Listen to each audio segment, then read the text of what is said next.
The Middle East in June 2025, a region simmering with unresolved tensions and long-standing rivalries.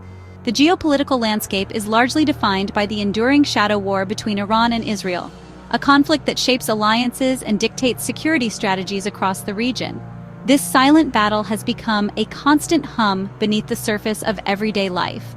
It's a conflict fought through proxies, with both nations leveraging non-state actors to project power and influence far beyond their own borders. These proxy groups become pawns in a much larger game. It's also fought through sophisticated cyber attacks, targeting critical infrastructure and sensitive data. And it's fueled by a relentless arms race, as each side seeks to gain a military advantage over the other. The stakes are incredibly high. At its core lies Iran's nuclear ambitions and its quest for regional influence, a pursuit that directly challenges the existing power dynamics.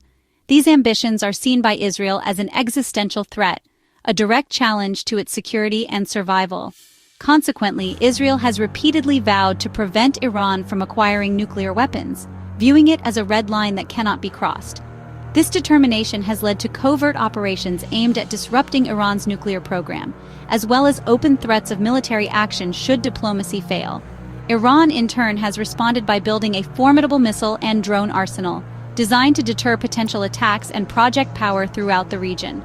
Furthermore, Iran continues supporting groups like Hezbollah in Lebanon, providing them with resources and training, and they also back the Houthis in Yemen, effectively working to encircle Israel with hostile forces and create a strategic buffer zone.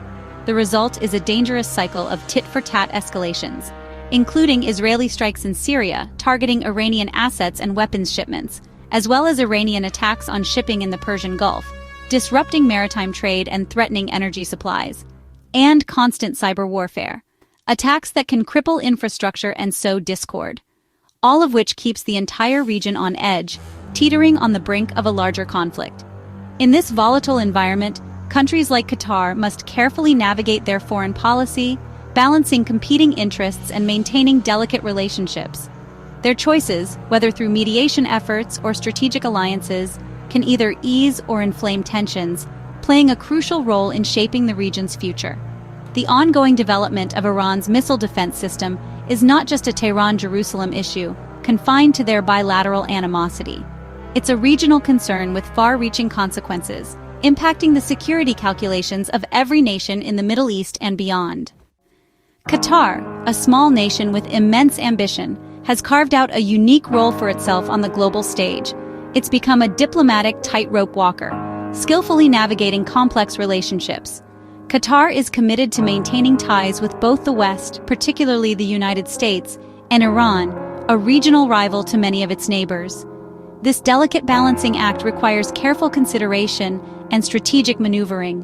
Hosting the Al Udeid Air Base, a critical hub for U.S. military operations in the Middle East, Qatar is a key U.S. ally, a partnership built on shared security interests and economic cooperation. Qatar leverages this strong alliance to act as a mediator in numerous regional conflicts, seeking peaceful resolutions where others have failed. Its influence extends to various arenas, from political disputes to humanitarian crises. Simultaneously, Qatar's shared gas field with Iran, a massive underwater reserve, necessitates close economic and political cooperation between the two nations. This shared resource creates a bond that transcends political differences. This relationship was deepened during the 2017 Gulf blockade, a period of intense regional tension, when Iran provided crucial support to Qatar, helping it overcome the imposed restrictions. This dual-track policy, engaging with both allies and rivals, allows Qatar to mediate in situations where others cannot, offering a unique perspective and potential solutions. However, this approach often puts it at odds with Saudi Arabia and the UAE, who view Iran as a major threat and are wary of Qatar's independent foreign policy. Consequently, critics in Washington and Jerusalem frequently question Qatar's reliability as an ally, given its continued ties to Iran and its perceived support for groups like Hamas, which are considered terrorist organizations by some Western nations. For Qatar, the central challenge is proving to the international community that its complex balancing act ultimately brings stability and facilitates peaceful resolutions, rather than contributing to further chaos and instability in the region. Its long-term survival and prosperity depend on successfully navigating these competing interests and maintaining its delicate position. The stakes are exceptionally high because one misstep could have far-reaching consequences, potentially shifting the region's fragile balance and triggering a wider conflict. Qatar's support for Iran's missile defense is subtle, political, economic, and possibly intelligence-based, rather than direct military aid. Diplomatically, Qatar provides Iran with breathing room, softening international condemnation and enabling Tehran to pursue its defense goals. Economically, trade and investment with Qatar help Iran withstand sanctions, freeing resources for military spending. Civilian projects like power grid connections further stabilize Iran's economy, indirectly supporting its defense industry. Intelligence sharing, if it occurs, likely focuses on shared threats, not sensitive Western data. Most importantly, Qatar's refusal to join the anti-Iran bloc ensures Tehran isn't isolated, emboldening its regional stance. This partnership gives Iran both practical and psychological advantages in its standoff with Israel. Qatar's engagement with Iran is driven by geography and necessity, not ideology. Sharing a massive gas field and maritime border, antagonizing Iran would threaten Qatar's economic lifeline and security. By cooperating with Iran, Qatar ensures stability and strategic autonomy, counterbalancing Saudi influence and avoiding regional isolation. The 2017 blockade proved the value of Iran's support, reinforcing Qatar's independent foreign policy. Qatar's mediator role, talking to the US, Israel, Iran, and others, depends on open channels with Tehran. Severing ties would undermine its diplomatic influence and security. Economically, peaceful co-management of the North Dome-South Pars gas field is vital for both nations' prosperity. A stable, defensively capable Iran is a more reliable partner for Qatar's long-term interests. Engagement is a pragmatic necessity, not a luxury. Qatar's relationship with Iran is a complex and multifaceted one, deeply rooted in regional politics and historical ties. This connection, while perhaps unconventional in the eyes of some, has become a defining aspect of Qatar's foreign policy. Draws mixed reactions globally, sparking debate and concern among various nations. The international community is carefully watching how this relationship evolves and what impact it will have on the broader geopolitical landscape. The U.S. values Qatar as a crucial security partner in the region, particularly due to its role in hosting the Al Udeid Air Base, a vital hub for American military operations, but is understandably uneasy about its ties to Tehran, given the existing tensions between the U.S. and Iran. This creates a delicate balancing act for Washington, balancing public pressure to condemn Iran with private pragmatism. Recognizing Qatar's unique position and potential influence, the U.S. navigates this complex situation with careful consideration of its strategic interests.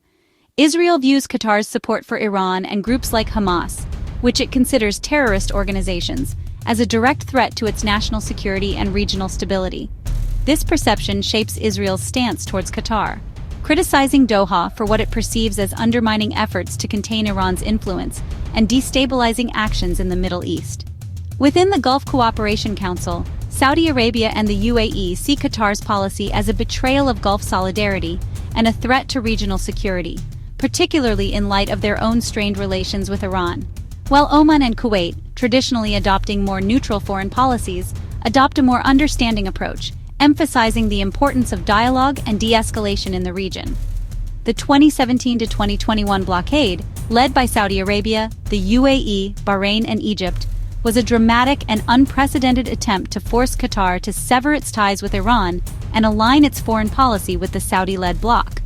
But underlying tensions and disagreements persist, despite the formal lifting of the blockade. Some Gulf states, and even some international observers, see Qatar's unique diplomatic approach as a potentially stabilizing asset, offering a channel for communication and de-escalation in a volatile region. Others see it as dangerous appeasement of a regime they view as a major source of regional instability. This division highlights the persistent lack of a unified Arab strategy toward Iran, hindering collective action and exacerbating regional tensions. Qatar's delicate balancing act, navigating complex relationships with both Iran and its regional rivals, remains a significant source of both friction and potential for fostering greater regional stability in the long run. Qatar's foreign policy, especially its Iran ties, faces intense scrutiny in Western capitals. Critics accuse Qatar of double-dealing, allying with the West while supporting actors opposed to Western interests. Al Jazeera's coverage and Qatar's support for groups like the Muslim Brotherhood fuel suspicions.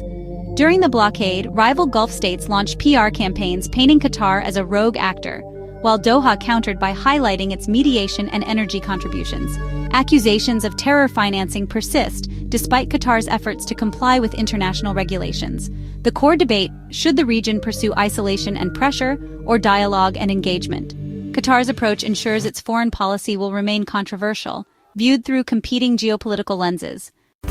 As 2025 unfolds, Qatar's balancing act between Iran, Israel, and the West will shape the region's future. Escalating Iran-Israel tensions could force Qatar to choose sides, testing its friend-to-all policy. Iran's advancing missile defenses, possibly aided by Qatar's indirect support, may provoke a more aggressive Israeli response. In crisis, Qatar's diplomatic channels could be vital for de-escalation, but also make it a target for criticism. Alternatively, if diplomacy gains traction, Qatar could serve as a bridge, reframing its Iran ties as a strategic asset. The region stands at a crossroads. One path leads to polarization and conflict, the other to fragile dialogue and shared interests. Qatar's actions, whether reinforcing divisions or building bridges, will help determine which path the Middle East follows. In this high-stakes game, even small states can tip the balance.